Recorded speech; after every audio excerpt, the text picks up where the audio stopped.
Hola, buen día. El día de hoy estaremos hablando un poco de las principales estructuras del sistema nervioso central.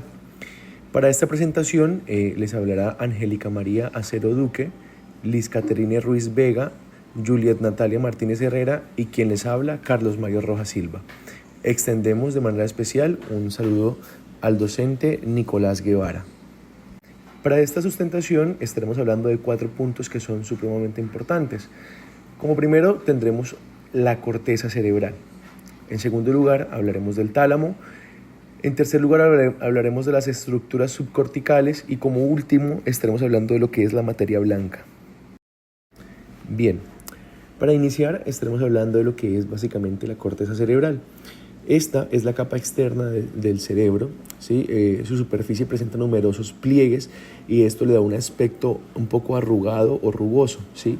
Esos pliegues consisten en numerosos surcos profundos llamados surcos y áreas elevadas llamadas circunvoluciones, ¿sí? Estos pliegues aumentan la superficie de la corteza cerebral, ¿sí? Permitiendo de que millones de neuronas, ¿sí? Pues transmitan como tal la información, ¿sí? Pues para que quede claro, la corteza cerebral constituye aproximadamente la mitad de la masa del cerebro. Ahora bien, es importante aclarar que la corteza cerebral se divide en 4 lóbulos. Está el lóbulo frontal, el lóbulo parietal, el lóbulo temporal y el lóbulo occipital. Cada uno de estos lóbulos tienen tareas diferentes, ¿sí? Porque procesan diferentes tipos de información, ¿sí? Pero en conjunto, mejor dicho, la corteza cerebral es responsable de los procesos de alto nivel del cerebro humano, como lo puede ser el lenguaje, la memoria, el razonamiento, el pensamiento, el aprendizaje en sí mismo, la toma de decisiones, las emociones, la inteligencia y la personalidad. Todas estas son funciones de alto nivel y pues la corteza cerebral es la encargada de llevar a cabo estas funciones. Continuando un poco como en la organización o cómo se divide la corteza cerebral, es importante que tengamos en cuenta que pues esta se organiza o se divide en diferentes regiones, ¿sí? Esto no solamente pasa pues en los seres humanos, sino que también se ve en la mayoría de los mamíferos, ¿sí? Es como por ejemplo, si tú tuvieras un terreno, ¿sí? Con subidas y bajadas, esto sí se divide en diferentes parcelas, pues asimismo el cerebro también está dividido en diferentes regiones, ¿sí? Estas áreas o estas regiones se conocen como áreas de Brodmann, ¿sí? Pues en honor a un neurólogo que las descubrió en el siglo XX. Ahora bien, esta no es la única organización o división que tiene la corteza cerebral, porque pues algunos investigadores asimismo la han querido organizar según los 3 tipos de funciones principales con las que esta cuenta, ¿sí? Las áreas sensoriales, las áreas motoras y las áreas de asociación. Para tener un mejor contexto de estas áreas, pues hablaremos un poquito de cada una de estas, ¿sí? Como primer lugar tenemos entonces las áreas sensoriales, ¿sí? Que pues son básicamente las que reciben información sensorial de los sentidos y del entorno, ¿sí? Sus funciones incluyen estas 4 para tenerlas en cuenta. Interpretar la información visual, ¿sí? Estas funciones se procesan en una zona del lóbulo occipital, ¿sí? También se evalúa la información corporal sobre el tacto, la temperatura, la posición, la vibración, la presión, el dolor. Estas funciones se procesan por una zona del lóbulo parietal llamada corteza somatosensorial. En tercer lugar, el procesamiento de la información auditiva. Esta función la procesa el lóbulo temporal. Esta área se llama corteza auditiva. Y por último, dentro de las áreas sensoriales está el procesamiento del gusto y del sabor. Estas funciones las procesa una zona del lóbulo frontal llamada corteza gustativa. En cuanto a las áreas motoras, estas áreas de la corteza cerebral participan en el movimiento muscular voluntario. Estas funciones son procesadas principalmente por el lóbulo frontal. Las funciones que incluye son coordinación del movimiento muscular, planificación de movimientos complejos, aprendizaje a través de la imitación y la empatía. En cuanto a las áreas de asociación, estas áreas se distribuyen por los 4 lóbulos y conectan y añaden complejidad a las funciones. Las funciones que incluyen son organizar y dar significado a la información proveniente de las áreas sensoriales y motoras, personalidad y control de conductas emocionales, conciencia espacial y razonamiento, Procesamiento de la memoria. Piense de forma visual y retenga recuerdos visuales. Construye información visual con recuerdos, sonidos y lenguaje. El tálamo. En cada gran ciudad existe un centro desde el cual sus ciudadanos pueden acceder al transporte público y así alcanzar su destino.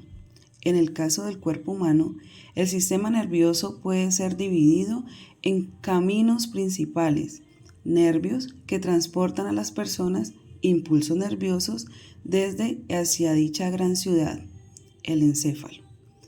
La anatomía del tálamo no es tan diferente al centro de una gran ciudad.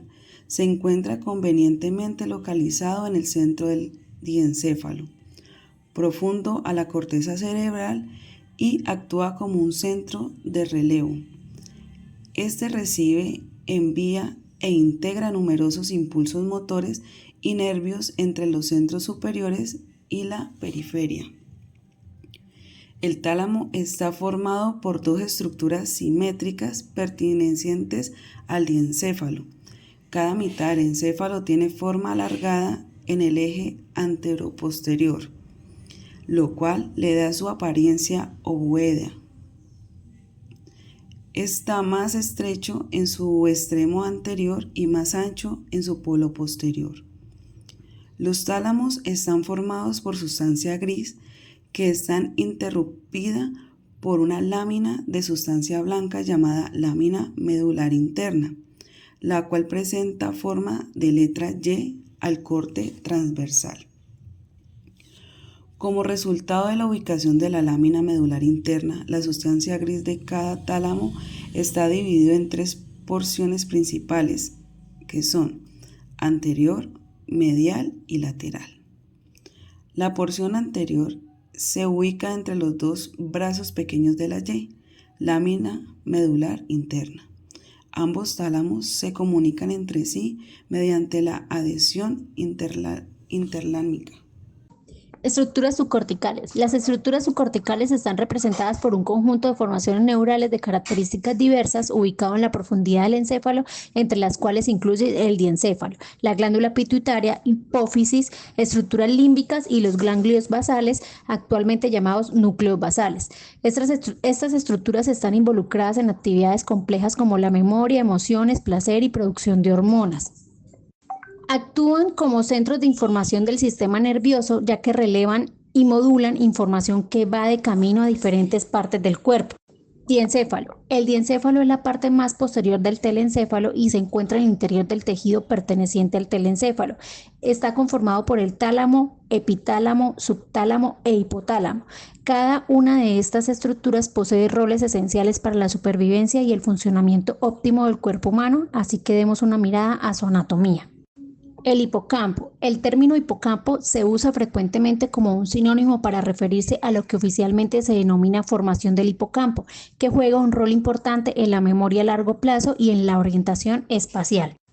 El hipotálamo. Ubicado inferior y anteriormente al tálamo se encuentra el hipotálamo. Es una parte del diencéfalo cuyo rol es mantener las funciones endocrinas y autónomas del cuerpo, al controlar los mecanismos más importantes relacionados con la supervivencia, como la ingesta de alimentos o fluidos, sueño, metabolismo y temperatura corporal. El hipotálamo genera un estado de equilibrio fisiológico conocido como homeostasis. La hipófisis. Ahora te presentaremos a una de las glándulas más importantes del cuerpo humano, la glándula pituitaria, actualmente llamada hipófisis. Es la continuación del hipotálamo y descansa en la fosa hipofisaria dentro de la silla turca del hueso esfenoides. La hipófisis. Sus principales funciones son: produce hormonas importantes, libera varias hormonas que regulan funciones del cuerpo como el crecimiento, la reproducción, el metabolismo, entre otras. Controla otras glándulas, le da órdenes a otras glándulas como la tiroides, que regula el metabolismo, las glándulas suprarrenales, que ayudan a manejar el estrés, los ovarios o testículos, que regulan las hormonas sexuales, regula el crecimiento, libera la hormona del crecimiento, que ayuda a que los huesos y músculos se desarrollen correctamente, controla la lactancia, produce prolactina, que estimula la producción de leche en las mujeres que están amamantando, participa en el equilibrio del agua, produce la hormona antidiurética ADH, que ayuda a controlar la cantidad de agua en el cuerpo, evita que pierdas demasiada por la orina. Sistema límbico. El sistema límbico constituye una parte antigua del cerebro humano que está constituida por áreas corticales, subcorticales y troncoencefálicas. En un corte sagital del cerebro, el sistema límbico se desciende a través de las caras mediales de los lóbulos temporal, frontal y parietal. Las partes de la corteza cerebral involucradas en las funciones límbicas son colectivamente denominadas corteza límbica. La corteza límbica está formada por el giro del cíngulo, giro parahipocampal, giro orbitario medial y polos temporales de los hemisferios cerebrales y la parte anterior de la corteza de la ínsula. Las estructuras profundas que componen el sistema límbico son la formación del hipocampo, la amígdala, la corteza olfatoria, el diencéfalo, los núcleos basales, telencéfalo basal, núcleos septales y tronco encefálico. El sistema límbico controla el olfato, la memoria, las emociones y la meotástasis corporal con respecto a las emociones. La principal función de la amígdala es responder al miedo. Dadas las numerosas funciones del sistema límbico, las sinapsis en su interior son muy activas, por lo cual es una región frecuentemente asociada con los cuadros epilépticos. Núcleos basales. Los núcleos basales, llamados también ganglios basales, son un grupo de núcleos interconectados de sustancia gris que se ubican en la profundidad de la sustancia blanca del telencéfalo, diencéfalo y mesencéfalo. Forman parte del sistema motor extrapiramidal y colaboran con el ajuste fino de los movimientos voluntarios. Los núcleos basales están conformados por 5 pares de núcleos: núcleo caudado, putamen, globo pálido, sustancia negra y núcleo subtalámico. La sustancia negra y el núcleo subtalámico son constituyentes anatómicos de los núcleos basales, pero funcionalmente sí pertenecen. De hecho, la sustancia negra está ubicada en el mesencéfalo, mientras que el núcleo subtalámico es una parte del subtálamo que se ubica en el diencéfalo ventral al tálamo. ¿Cuál es entonces la función de los núcleos basales? En pocas palabras, participan en la modulación de los movimientos mediante circuitos de retroalimentación en el tálamo y la corteza cerebral. La comunicación con el tálamo se efectúa mediante 3 vías: directa, indirecta e hiperdirecta. La vía directa es excitatoria y juega un papel importante en el inicio de los movimientos voluntarios, mientras que la vía indirecta es inhibitoria y evita movimientos involuntarios. La vía hiperdirecta es la manera más rápida de inhibir toda actividad motora y así suprimir movimientos involuntarios. Sustancia blanca. La sustancia blanca se encuentra en los tejidos más profundos del cerebro, subcorticales. Contiene fibras nerviosas que son los axones, las cuales son extensiones de las células nerviosas, o sea, las neuronas. Muchas de estas fibras nerviosas están rodeadas por un tipo de envoltura o capa llamada mielina. La mielina le da a la sustancia blanca su color, también protege las fibras nerviosas de una lesión, mejora la velocidad y la transmisión de las señales eléctricas de los nervios a lo largo de las extensiones de las células nerviosas llamadas axones. En comparación, la sustancia gris es tejido que se encuentra en la superficie del cerebro cortical y contiene los cuerpos celulares de las neuronas, los cuales le dan color a la sustancia gris.